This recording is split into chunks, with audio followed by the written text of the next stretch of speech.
Okay, holy mother of pearl.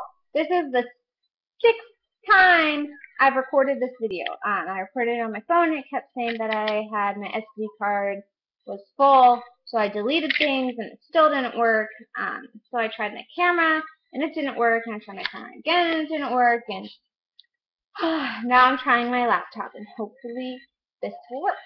Um, Today I am broaching the subject of a bicornuate uterus.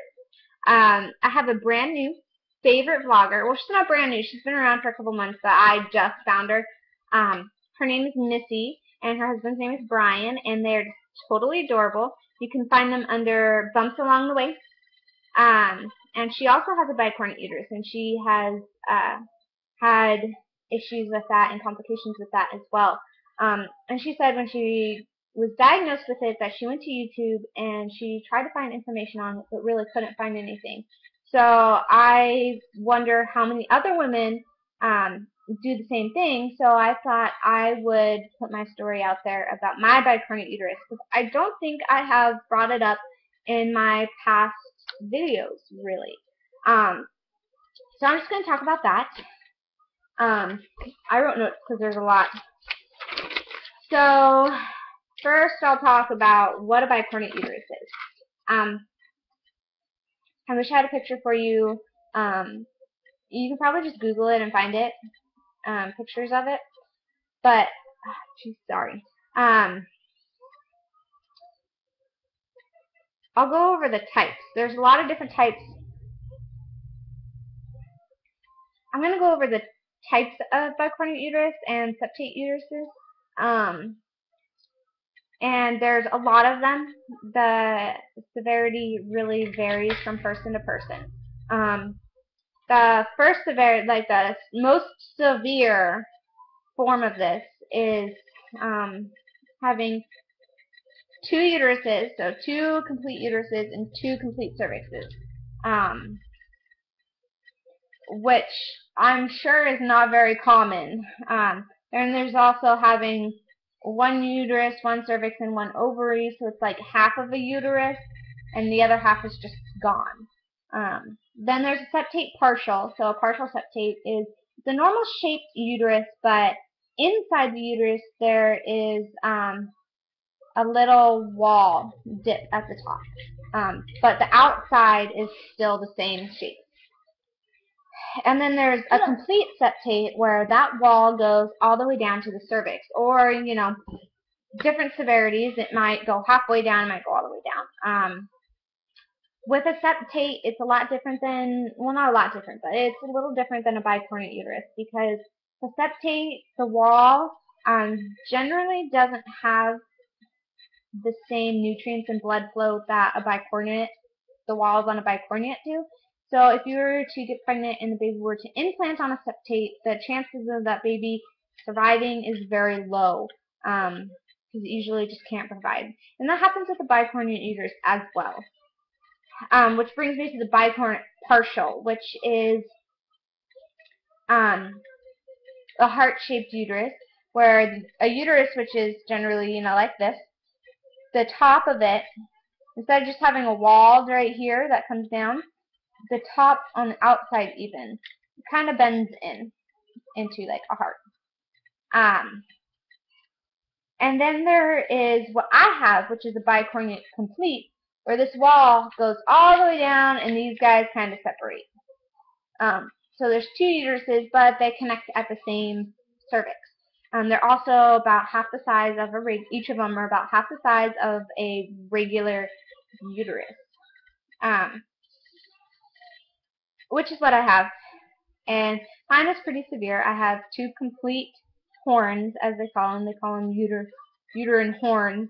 I call them uteruses because often my doctor and I refer to, when I'm pregnant, we only refer to one of the uteruses or one of the horns. It's just my right uterus and my left uterus. So that's what I have. My last two, this baby and my son, who's sitting very nicely right there, have both been in my right uterus, which is good for this baby. So why do people have a bicornuate uterus, you might be asking? And it is a congenital birth defect. It is something that happens in utero. In the early stages of fetal development, every female has 2 uteruses and 2 cervixes, and they fuse together and make one. And sometime during that process, something interrupted it, and it stopped. So that's how you get it. It's very rare. I think I read once that only 0.01% of women have it. But I don't know how accurate that is, so.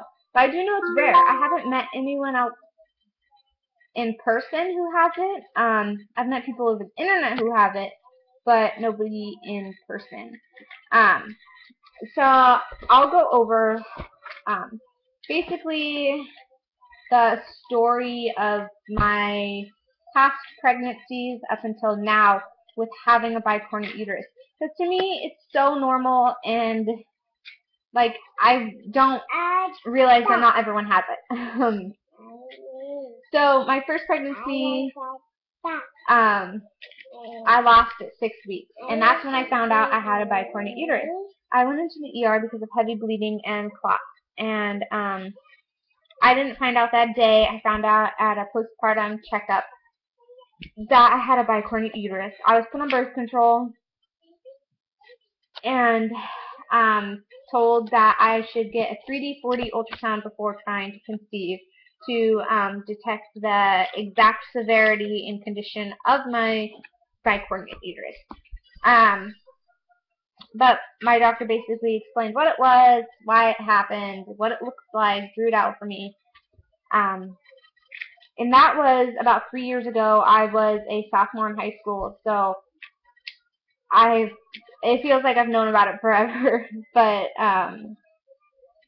yeah, so I was on birth control for 7 months, and I got pregnant again on birth control. And this time I was really scared because I had been told that I might not ever have children, and my uterus just might not be able to carry a baby. So I saw a couple doctors, and they explained the exact severity of my uteruses, and they told me the things that I'd have to look out for. They said that since my uterus was smaller, it was that the baby was in the right side, and that that side was about half the size of a normal uterus, that it may not be able to grow and stretch enough to carry a full-term baby, and that I might have a premature labor and birth. They also told me I might have cervix incompetency, and just basically take it day by day, and we'll see. So I had bi-weekly ultrasounds, so every other week. And then at 19 weeks, I had my anatomy scan, and I found out that my cervix had shortened to 1.4 centimeters. A cervix should be between 4 and 5 centimeters normally, and mine had shrunk down to 1.4. So basically, I was 50% effaced. And I was also having contractions. Oh, please don't ruin that, honey. No. Can I please have them? Okay, fine. So I was put on bed rest.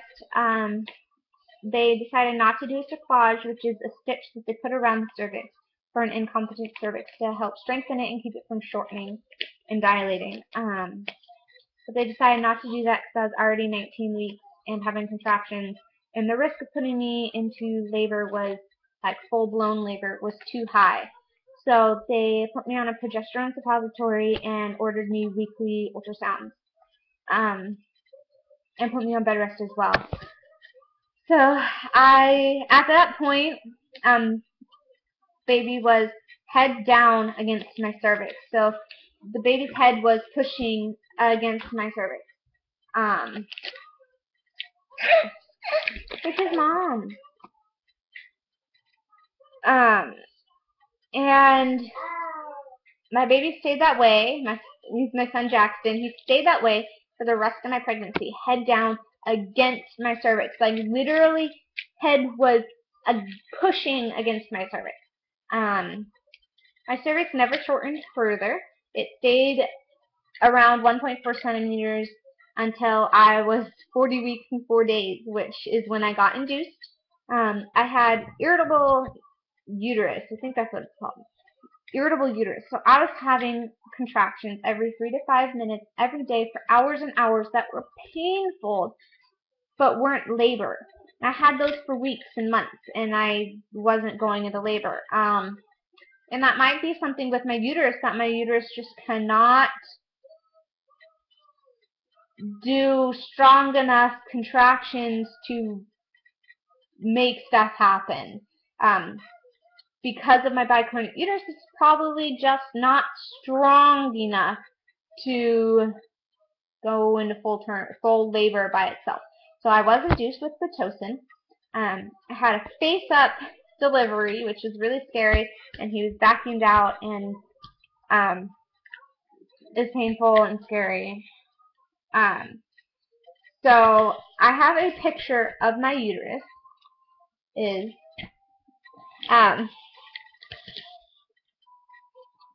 Up here it says travuterus. This is at 21 weeks. So this is as if it were like this.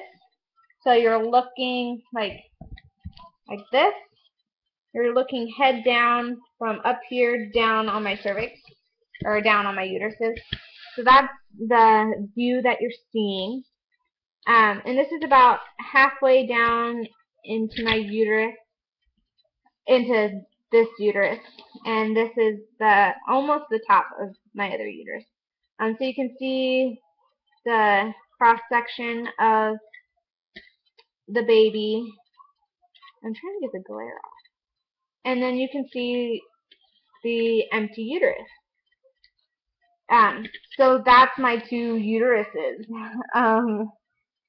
And then after that, I got put on Depo, and Depo kind of really screwed up my system. So I got an IUD put in, which was beyond stupid that they put an IUD in, because they only put it in, they actually ended up putting it in my right uterus, funny enough.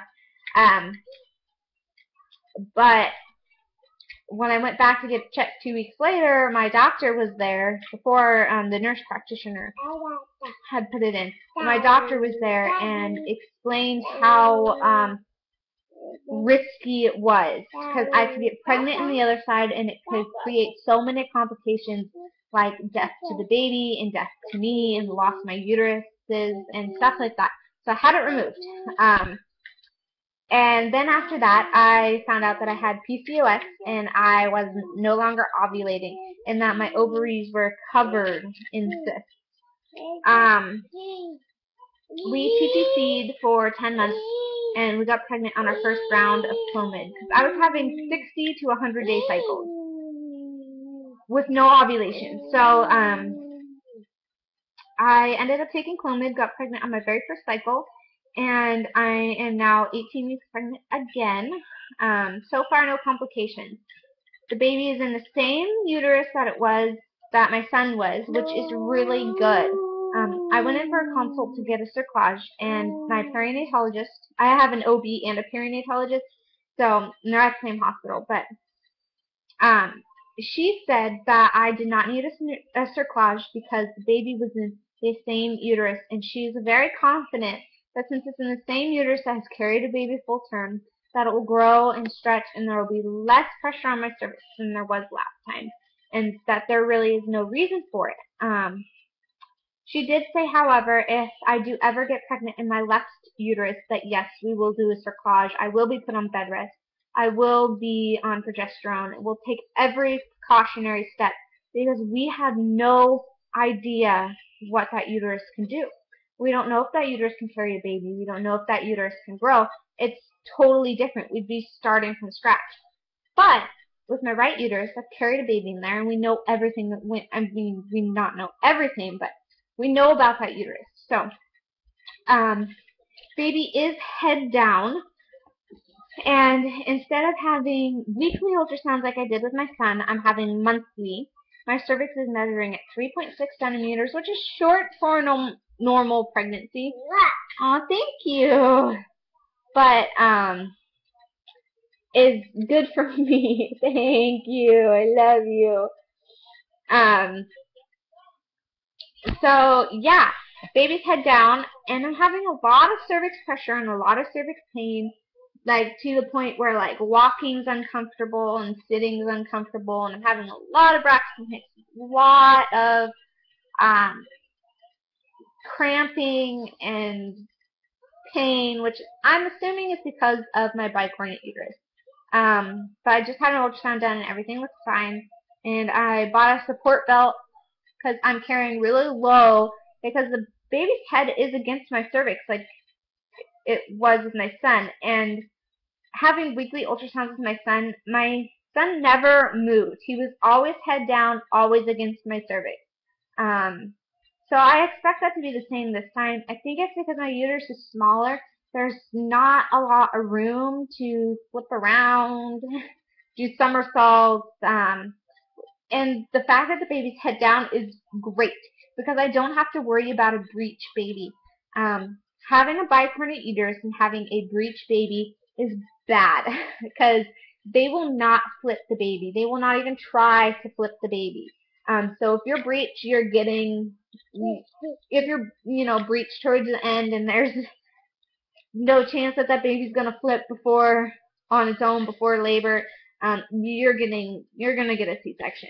I don't ever want to have a C-section. So the fact that my baby is already head down, I'm confident that this baby will be head down the rest of my pregnancy, which means vaginal birth, and I'm excited for that.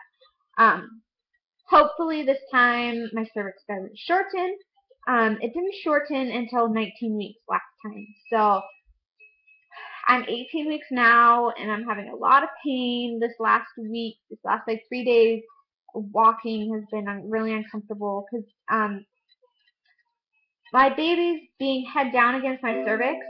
Um, it feels like your baby is between your legs. Like when your baby, for a normal pregnancy, for those of you who have normal uteruses, when you're nearing the end and that baby drops and is in your pelvis and in your birth canal, and you feel all ugh. That's how I feel my entire pregnancy. Um, that does never. That I always have that. I always feel like there's a baby between my legs, that's gonna fall out any second because the baby is head down against my cervix and engaged as they call it. So yeah, I think that's everything. If you have any questions about it, ask me. I get asked a lot of questions. I've asked my doctor a lot of questions. I've been dealing with this for 3 years, and this is my third pregnancy, so I know what I'm dealing with. So if you have any questions about my condition or about my pregnancies or anything like that, just let me know. And we'll answer those. Can you say hi? Say hi.